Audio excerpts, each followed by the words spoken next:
Banyak lah.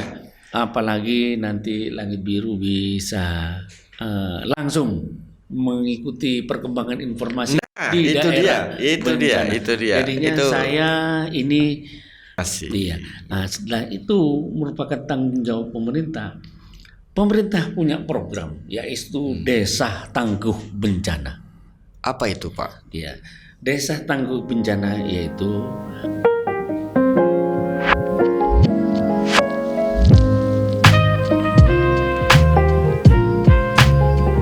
Assalamualaikum warahmatullahi wabarakatuh, sahabat Demokrat. Ketemu lagi dengan Langit Biru Podcast. Hari ini saya kedatangan tamu istimewa yang bisa dipastikan peranannya besar sekali untuk apa yang terjadi pada bulan-bulan ini. Yang pertama sih saya mewakili teman-teman Bakomstra dan juga mewakili DPC Partai Demokrat Kabupaten Situbondo ikut berbela-sungkawa atas bencana Semeru, dan juga semoga cepat pulih, dan tidak menutup kemungkinan juga hal-hal bencana yang begitu akan terjadi di kabupaten kita ini, kabupaten tercinta. Salah satunya barusan saja sudah ada kejadian di Mangaran ya. Karena itu teman-teman Bakomstra dan Langit Biru Podcast menginisiasi untuk mengundang sebuah badan yang punya andil besar dalam setiap bencana yang ada di Indonesia, khususnya Kabupaten Situbondo khususnya. Baik, dan kita langsung ketemu dengan beliau. Selamat pagi Bapak Gatot Trikurniawan. Bapak Gatot Trikurniawan. Monggo kenalan dulu Pak, Bapak Gatot. Assalamualaikum warahmatullahi wabarakatuh. Salam sejahtera bagi kita semua. Juga salam tangguh, salam kemanusiaan buat saudara-saudara saya di Indonesia dan khususnya di Kabupaten Situbondo. Nah, kalau dari yang jenengan barusan sampaikan Pak, kita punya potensi untuk banjir ya. Kalau banjir kita pernah dulu tahun berapa itu Pak? Tahun 2002 dan 2008. 2008 terjadi di itu Kabupaten Situbondo. Iya. Dan saya merasakan sendiri itu Pak, banjir sama-sama. itu benar-benar. Dan rob, pernah ada rob nggak Pak kabupaten ini? Kalau rob ini begitu masuk musim penghujan, dibarengi situasi angin kencang, ketinggian laut naik, ini terjadi rob biasanya di beberapa daerah tertentu, antara lain di pesisir Besuki, di Panarukan, di daerah Manggaran, Asbagus dan Baja Putih gitu. Berarti Situbondo ini potensi bencananya bencana air ya Pak? Bisa dikatakan demikian, namun juga ada kekeringan. Ada kekeringan juga. Kalau kekeringan beberapa bulan yang lalu, insya Allah sekitar 1 atau 2 bulan yang lalu, teman-teman sekretariat dan Satgas Penanggulangan Bencananya punya DPC Partai Demokrat gitu. Kemarin bareng insya Allah kalau nggak salah itu naik ke untuk ngirim air itu kayaknya. Kemarin pengalaman itu. Baik Pak, kalau kita bicara soal air nih, potensi Sungai Sampean bagaimana nih? Potensi Sungai Sampean pada saat ini ya dalam situasi yang kami pantau terus-menerus, perkembangannya. Kami sudah mengadakan koordinasi berkelanjutan dari tahun-tahun sebelumnya, pengalaman dari banjir tahun 2002 dan 2008. Kami selalu mengadakan koordinasi bagaimana perkembangan ketinggian elevasi air yang ada di Sungai Sampean dari awal bendung Sampean Baru sampai pintu 5 dan lain gitu. Itu terus di ini ya Pak ya? Jadinya penjaga pintu air di Sampean Baru, yaitu yang biasa kami akrab dengan namanya Pak Nanang. Pak Nanang.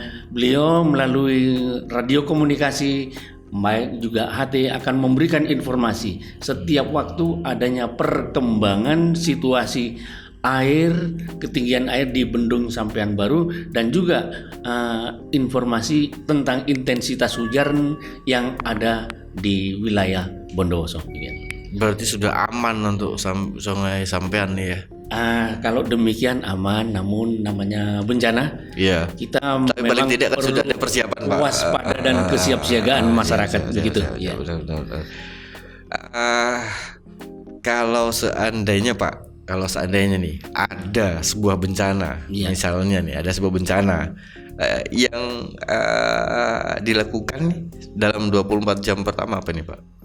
Satu hari pertama. Yang dilakukan pertama kali kita melihat ada korban nggak? Ya, kalau memang ada korban, segera evakuasi korban itu sendiri, dan juga melihat kondisi masyarakat pada area atau daerah bencana tersebut agar segera dievakuasi. Kalau memang sudah dievakuasi, kebutuhan lain-lain, yaitu pertama kali yang kita kebutuhan kelangsungan hidup mereka, kita bangun dapur umum. Gitu. Setelah itu baru kita rehabilitasi dan rekonstruksi dari rumah-rumah penduduk dan fasilitas-fasilitas pemerintah, fasilitas umum dan lain sebagainya yang ada di lokasi bencana itu yang mengalami kerusakan. Siap. Berarti dalam 24 jam tuh harus segala sesuatunya ya? Iya.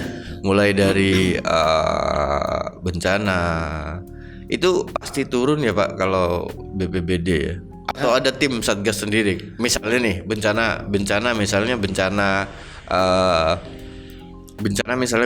yang barusan nih di mana? Di Mangaran nih. Mangaran. Itu ada Satgas sendiri yang dibentuk atau memang harus memang saat itu mendadak? Jadi BPBD harus turun gitu. Ya, Tidak perlu. Saya sampaikan filosofi bencana sesuai dengan Undang-Undang 24 tahun 2007 tentang penanggulangan bencana. Siap. Bahwa bencana ini adalah sesuai dengan logonya Badan Penanggulangan Bencana adalah segitiga. Oh, sama Pak, saya segitiga juga. Segitiga. Satu peran sisi lain, sisi pertama adalah bencana adalah tanggung jawab pemerintah. Tanggung jawab pemerintah, benar. Kedua adalah tanggung jawab masyarakat. Siap. Ketiga adalah tanggung jawab dunia usaha. Ini adalah kolaborasi. Jadinya begitu terjadi bencana, mari kita turun bersama. BPBD, pemerintah, dunia usaha, dan masyarakat itu sendiri. Kita berperan bersama mengerjakan sesuai dengan tugas pokok kita masing-masing. Juga dinas instansi terkait, PUPR, bagaimana Infrastruktur segera menyelesaikan infrastruktur yang tertimbun lumpur karena air dan lain sebagainya. Bagaimana juga dengan BPBD, apabila ada pohon yang tumbang, kita segera selesaikan, alihkan pohon-pohon yang tumbang itu.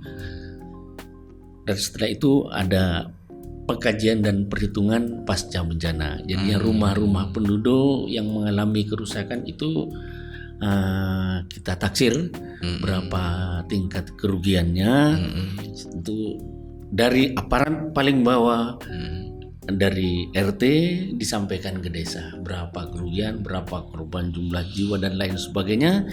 Dari desa disampaikan ke kecamatan, sesegera mungkin disampaikan kepada pemerintah daerah, yaitu bupati, seki, BPBD dan dinas sosial. Demikian. Oh gitu. Berarti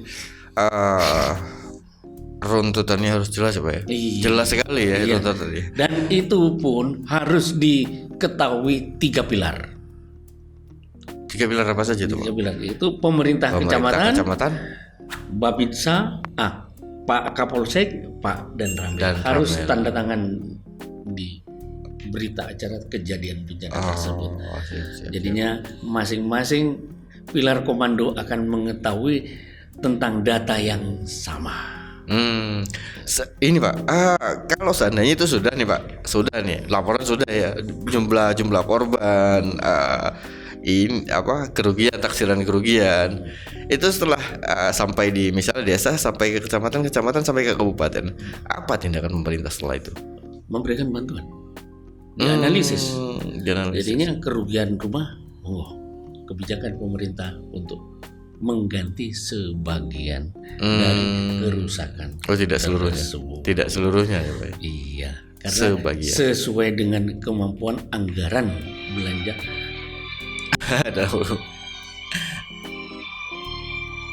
Nggak apa-apa Pak, santai itu ya, nggak apa-apa. Ya, kita balik lagi kalau ini kan sudah garisnya, kita ngobrol soal pemerintah nih Pak, garisnya pemerintah nih. Iya. Peranan pemerintah dalam penanggulangan bencana ini bagaimana Pak? Ya, peran pemerintah dalam penanggulangan bencana sebagaimana Undang-Undang 24 tahun 2007, di mana ada siklus manajemen penanggulangan bencana. Pada saat sebelum terjadi bencana, Iya. pada saat terjadi bencana, pada saat pasca bencana. Masing-masing ini ada pekerjaannya masing-masing. Iya. Kalau dulu dalam hal penanggulangan bencana sifatnya reaktif. Reaktif. Yaitu pada saat ada bencana ya saat ini kita bekerja dan seterusnya.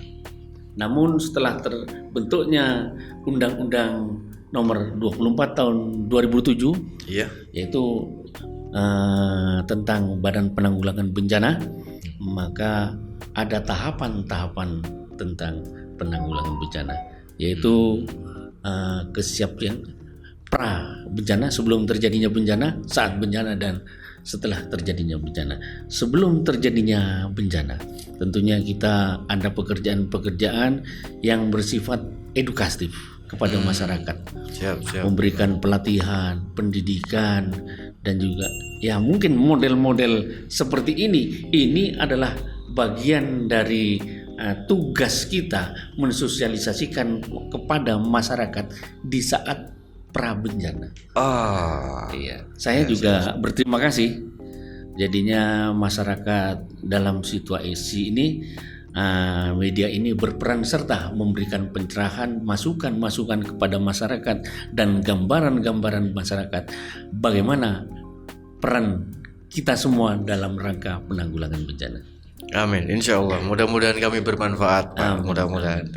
Baik, kalau ini kan satu nih Pak. Ya, yang pertama tadi. Ya. Kalau yang kedua Pak? Yang kedua adalah saat bencana. Kebutuhan apa yang ada di masyarakat? Yaitu kedaruratan. Kita langsung membantu masyarakat membenahi atau menolong masyarakat. Kedua, masyarakat yang jadi korban tentunya butuh kelangsungan hidup. Segera kami kasih bantuan atau membentuk dapur umum yang dibutuhkan pada saat itu juga. Itu pada saat terjadinya bencana. Ya. Pada saat setelah terjadi bencana ini ada pekerjaan lagi, yaitu merehabilitasi segala fasilitas umum masyarakat dan lain sebagainya, juga fasilitas pemerintah, contohnya sarana pendidikan yang rusak akibat bencana, juga rumah-rumah penduduk. Kalau memang skala besar itu tentunya akan direlokasi, seperti di tetangga kita yang Gunung Semeru itu sudah menjadi tanggung jawab full dari pemerintah daerah, provinsi maupun pusat. Mereka tentunya akan direlokasi seperti itu. Ya, hampir kalau saya lihat di news atau di media online yang lain, sepertinya memang turun langsung ya Pak ya. Iya. Saling bantu. Baik Pak. Ini mungkin adalah pertanyaan yang biasa ditanyakan masyarakat nih Pak. Iya. Misalnya saya kan masyarakatnya Pak. Iya. Saya masyarakat umum. Saya insya Allah kan mungkin masih belum tahu ya. Ketika akan ada bencana saya harus bagaimana. Ketika ada bencana saya harus bagaimana. Dan ketika setelah bencana saya harus bagaimana. Mungkin kan kami masyarakat belum memahami itu. Iya. Jadi anggap saja saya masyarakat nih Pak sekarang. Saya bertanya, sebelum ada bencana Pak, apa yang harus kami perhatikan sebagai masyarakat? Ya, saya kan sudah sampaikan tadi bahwa tugas-tugas pra bencana yaitu memberikan pelatihan, pendidikan, pemahaman bagaimana masyarakat ini mandiri dalam rangka mengantisipasi terjadinya bencana. Begitu. Ya, contohnya saya ini ada sebagai masyarakat, Ya. saya sekalipun ada di birokrasi bagian penanggulangan bencana, tapi Tetap juga masyarakat. tetap masyarakat. Tetap masyarakat. Rumah saya di bantaran Sungai Sampean, Ya. di dekat PLN. Kira-kira kalau ke sungai itu nggak sampai 100 meter. Oh, siap. Saya harus memahami diri potensi bencana apa yang akan mengancam atau bisa mengancam di tempat tinggal saya. Jawab yang pertama kali saya adalah banjir. Bandang. Setelah itu kita breakdown lagi. Kapan banjir bandang atau bencana banjir itu dapat terjadi? Pada musim penghujan. Tidak selalu musim penghujan akan terjadi banjir bandang. Kapan bisa terjadinya lagi? Di breakdown. Karena Situ Bondo ini adalah wilayah yang mempunyai potensi bencana banjir yang bersifat genangan atau air yang di-dropping dari wilayah kabupaten tetangga. Kita harus punya channel, paling tidak ada jaringan komunikasi dengan saudara, teman yang ada di wilayah di Bondowoso. Kita bisa mendapatkan info air di ketinggian di Sungai Sampean di Bondowoso itu berapa sih? Bagaimana keadaan curah hujan dan intensitas hujan di Bondowoso bagaimana sih?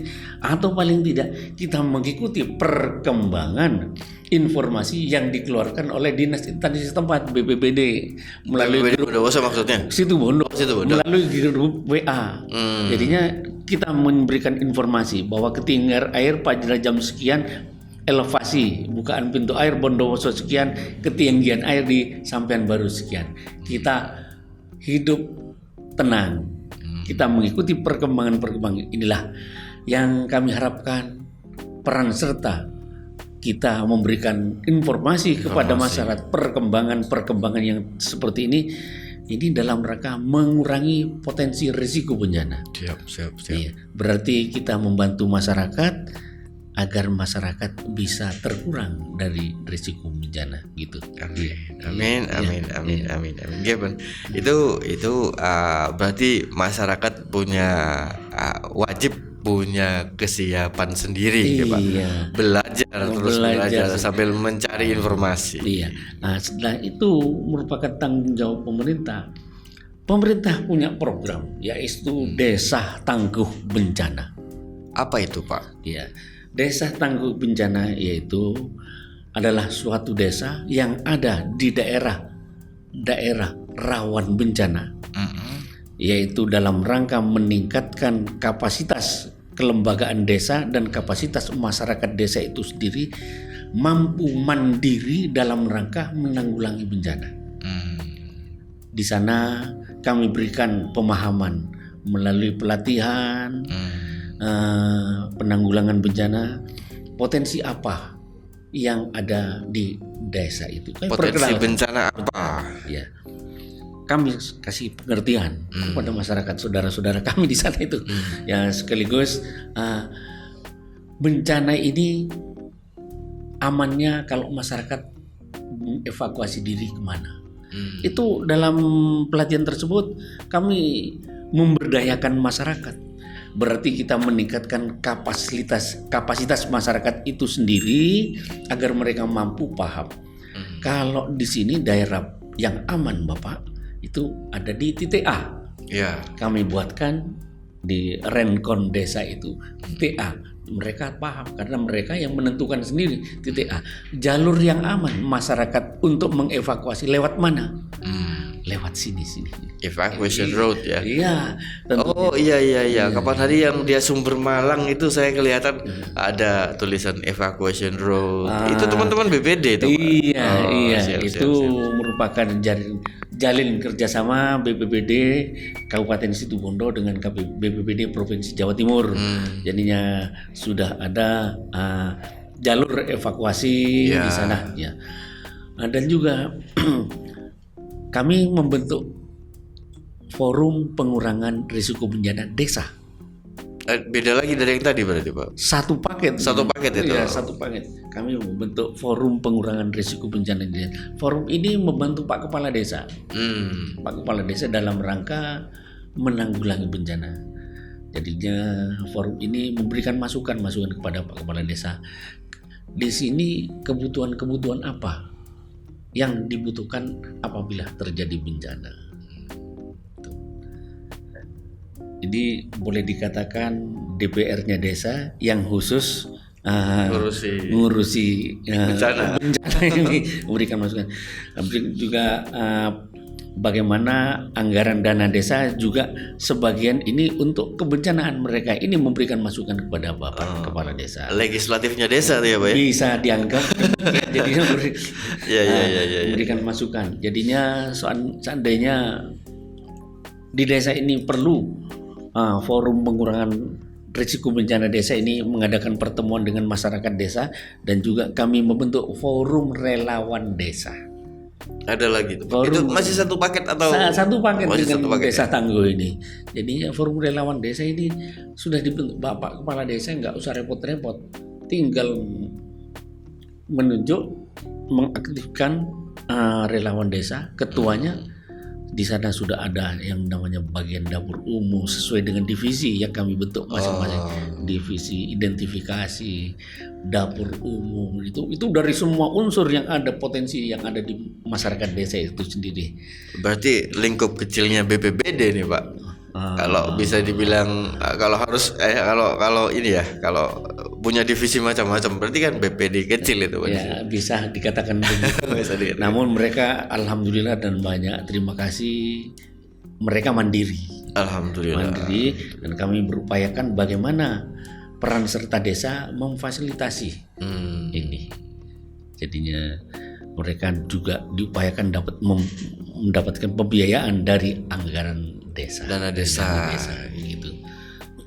Berarti di desa yang mungkin potensi bencananya besar, ya. Itu pasti ada desa tangguh ya Pak. Ya, kami bentuk desa tangguh secara bergiliran karena sesuai dengan kekuatan anggaran pemerintah. Gitu. Siap. Itu sangat dipahami itu Pak. Iya. Baik, Bapak, ini membacanya BPBD untuk sebuah desa yang potensi bencananya besar itu seperti apa Pak? Mendeteksinya bagaimana? Mendeteksinya ya. Pertama kali letak geografis desa itu sendiri, tingkat kemiringan dan lain, juga faktor sejarah masa lalu.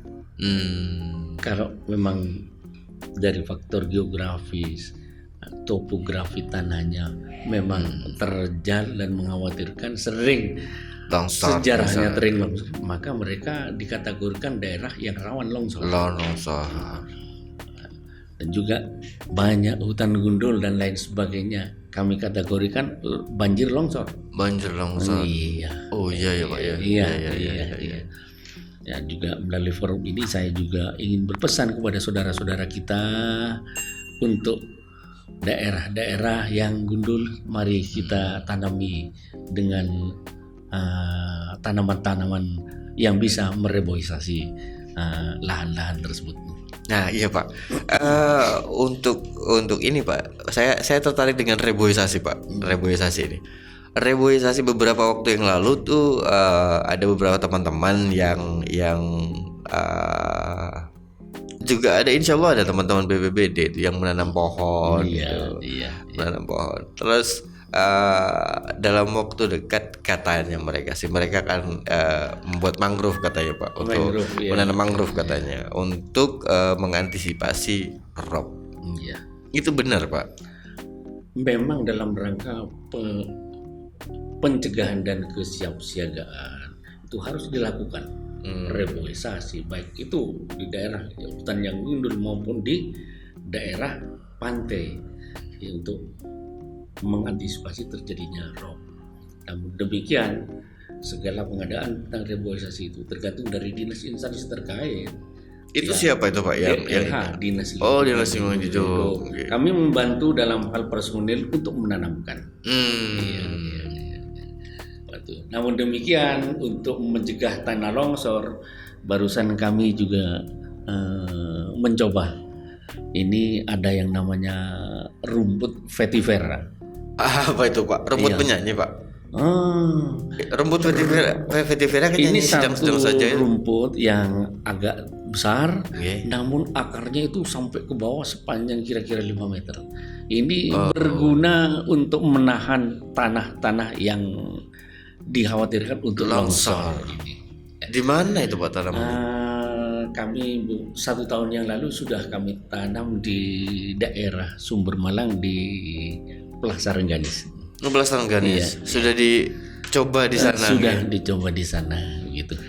Berarti masa tumbuhnya Pak, apa memang langsung di sebentar atau dia butuh waktu yang lama untuk tumbuh, untuk ngakar gitu? Ya wajar-wajar sajalah. Ya, Biasa-biasa aja ya. Sesuai dengan Pertumbuhan berarti pertumbuhan itu, dan saya rasa dan juga saya harapkan masyarakat ikut memelihara. Ya, bagaimana tumbuhan itu bisa nggak mati lah. Ya. Desa Tangguh, sahabat Demokrat. Ternyata untuk desa yang rawan bencana ada Desa Tangguh. Iya. Dan saya juga alhamdulillah bahwa Desa Tangguh Bencana yaitu tahun 2020 Iya. Desa Telogosari itu terpilih sebagai desa tangguh tingkat Provinsi Jawa Timur. Mantap itu Pak, mantap. Saya boleh kasih plus itu. Iya. Baik, itu bagaimana Telogosari Pak? Desa Tangguhnya Telogosari bagaimana? Desa Telogosari itu kan ada kriteria penilaian dari tim Provinsi Jawa Timur. Desa Telogosari, seluruh personil yang ada di Desa Tangguh itu dinilai mempunyai kriteria yang baik. Mereka itu paham terhadap bagaimana teknik penanggulangan bencana dan juga pengelolaan sumber daya alam, sumber daya masyarakat yang ada di sana dalam rangka penanggulangan bencana. Berarti per person ya, per orang itu di ini Pak? Ya, di secara kelompok mereka. secara kelompok. Ya. Mantap. Dan Selamat juga untuk peran desa. Bagaimana desa itu memberikan kontribusi sebagian dari dana ADD-nya, iya. dana desanya kepada teman-teman di Tangguh gitu. Iya, di Desa Tangguh tersebut. Demikian. Mantap. Wow, istimewa. Baik, Pak. Kalau kita ini kan anggap saja ini adalah bencana dan penanggulangannya, gitu. Iya. Sekarang mungkin yang saya sebagai masyarakat nih Pak, saya sekali lagi bertanya sebagai masyarakat nih, kalau seandainya Pak, saya butuh bantuan nih dari pemerintah ketika saya terkena bencana, apa yang harus saya lakukan nih? Sebenarnya masyarakat ini raja. Raja. Siap. Kita pemerintah melayani masyarakat. Jadinya segeralah informasi itu disampaikan kepada Pak Kadus kalau ada tingkat dusun. Pak Kadus menyampaikan langsung kepada kepala desa. Kecepatan kepala desa kepada camat langsung kepada pemerintah kabupaten. Insya Allah. Namun demikian bisa terjadi jalan pintas. Kalau memang terjadi bencana, kami juga akan turut membawa barang-barang yang menjadi kebutuhan utama kelangsungan hidup masyarakat yang ada di desa tersebut yang tertimpa bencana. Begitu. Siap. Baik Bapak. Seandainya nih Pak, bencana kan nggak terduga nih Pak datangnya. Bencana nggak terduga datangnya nih.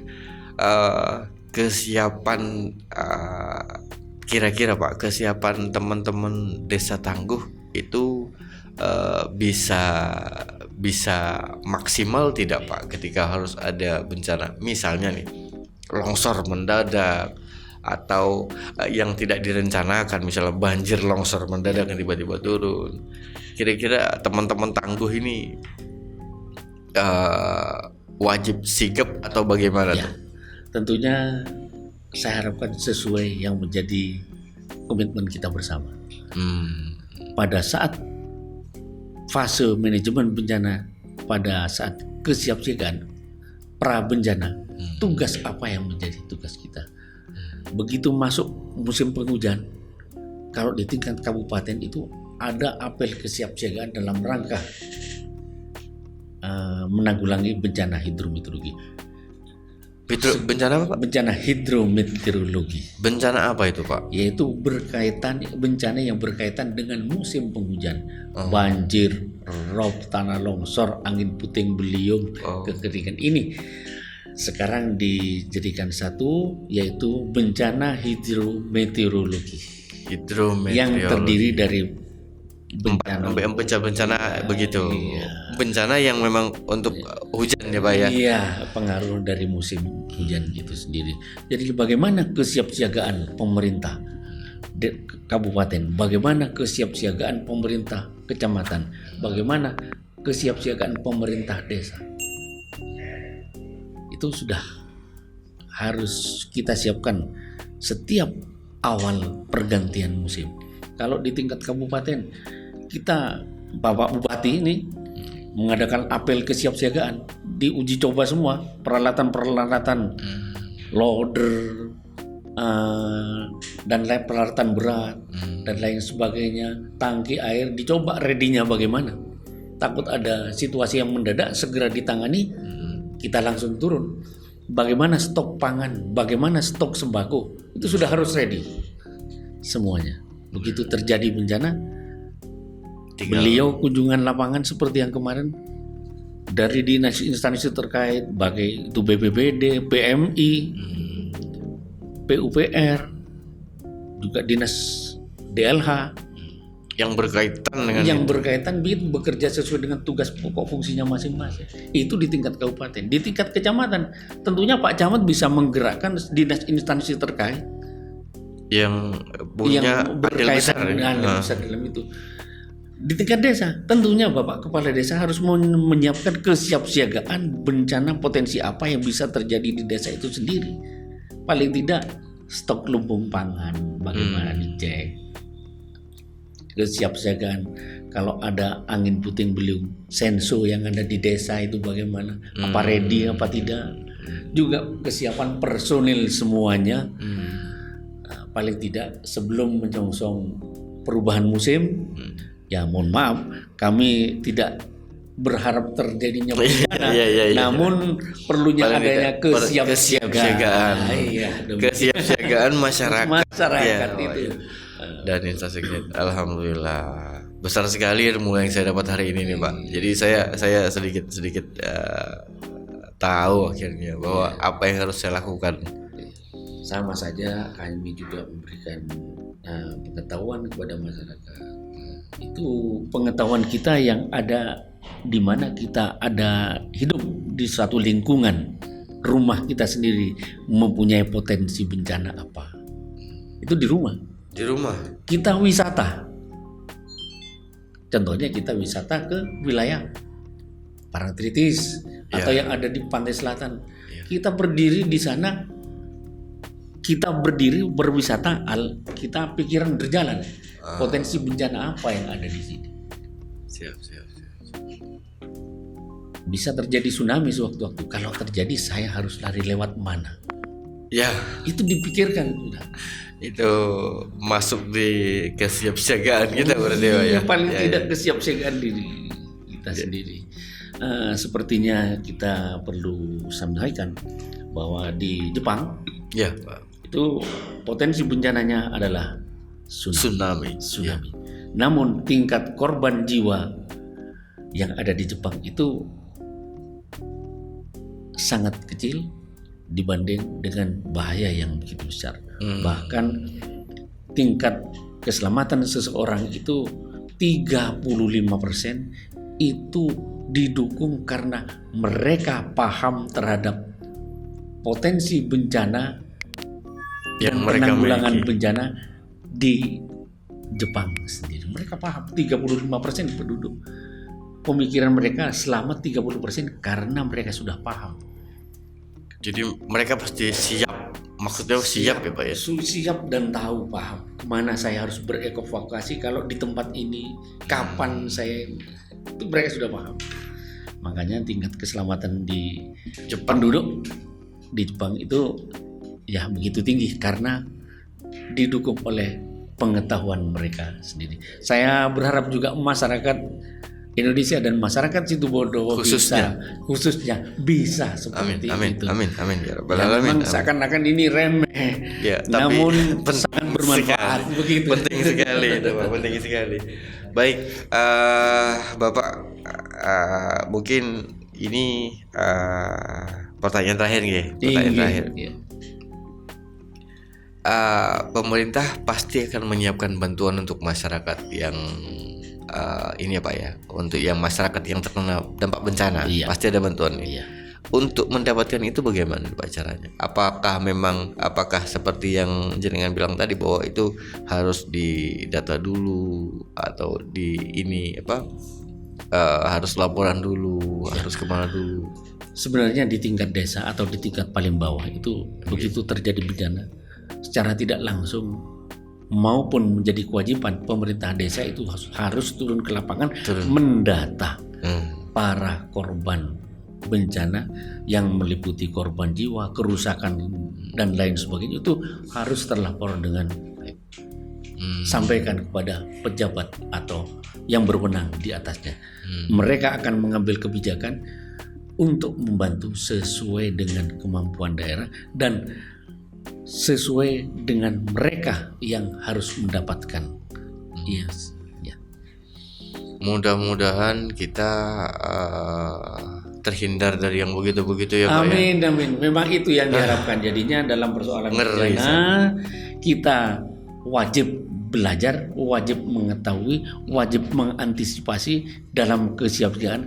Namun yang terakhir kita hanya cukup belajar saja agar tidak terjadi. Mudah-mudahan langit biru bisa jadi tempat belajar. Amin. Mudah-mudahan teman-teman Bakomstra ini juga bisa belajar lebih banyak lah. Apalagi nanti langit biru bisa langsung mengikuti perkembangan informasi di daerah. Itu dia. Jadinya saya ini berterima kasih karena informasi kebencanaan dapat segera disampaikan kepada masyarakat. Bismillah, amin. Mudah-mudahan Pak. Masyarakat ini butuh kejelasan. Berapa korban, apa yang terjadi, apa yang sudah dilakukan. Perlu kepastian karena juga kita mengantisipasi hoax dari bencana juga. Kami sekalipun urusan bencana ini banyak terjadi. pernah diserang juga. Baik, mudah-mudahan nanti ada agenda dari BPBD, teman-teman BPBD untuk bersinergi dengan teman-teman Bakomstra Pak. Jadi mungkin dibutuhkan untuk menyampaikan informasi, teman-teman Bakomstra bisa join nih di bawah. Karena BPBD ini bergerak atau berdiri di atas semuanya dalam rangka membantu masyarakat. Bagaimana masyarakat segera teratasi dalam rangka meminimalisir korban yang lebih banyak. Kami berdiri di atas semua kepentingan. Mantap. Untuk siapapun. Demi kemanusiaan, Pak. Demi kemanusiaan. Terima kasih. Wow, salut saya Pak untuk BPBD nih. Baik, Bapak, panjang sekali kita nih. Perbincangan kita panjang sekali nih. Sampai nggak habis-habis materi ini. Boleh ini satu lagi nggak Pak? Boleh. Ya. Ada nggak cerita ketika BPBD? Ya, saya tertarik dengan hoax barusan Pak. Ketika BPBD hendak menangani sebuah bencana, ternyata itu adalah hoax. Berangkat gitu, tapi gagal. Pernah nggak Pak? Satu kali. Satu kali. Pernah ya. Baik.